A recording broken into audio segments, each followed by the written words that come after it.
మోడి పండ్లు అడుగు 30 రూపాయలు అట అది. ఇంకా ఎంత కాదు 10 రూపాయలు అంటే 10 రూపాయలు కూడా పెడతామా? ఇంత పిరం ఉంటాయా ఇవి? ఇవి సంవత్సరం ఒక్కసారి వస్తాయి ఇవి ఎండాకాలంలో మళ్ళీ ఏం రాదు కదా. హాయ్ ఫ్రెండ్స్, ఇదిగోండి మా ఇంటి ముందు అయితే మోరి పండ్లు వచ్చినాయి. సంవత్సరానికి ఒకటేసారి వస్తాయంటివి. నా చిన్నప్పుడు తిన్నా, మళ్ళీ ఇప్పుడు వచ్చినాయి, మళ్ళీ తీసుకున్నా. మెదక్లనా? మెదక్ ఏ ఊరు? శివంపేట. ఆంచల్ ఇటు దాకా వచ్చినావా?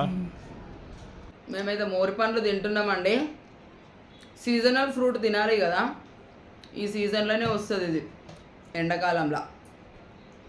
ఏదో కొన్ని అట్లా శాస్త్రంకి అట్లా తినాలంటారు కదా. ఏదైనా ఏ సంవత్సరంలో ఏ పండు వస్తుందో అవన్నీ తినాలంటే మేమైతే అన్ని టేస్ట్ చేస్తాం. ఒక్కోటేమో చిన్న సైజు వచ్చి ఫుల్గా ఉంటాయి, ఇది మంచిగా తీయ బాగా పండిపోయినాయి మంచిగా.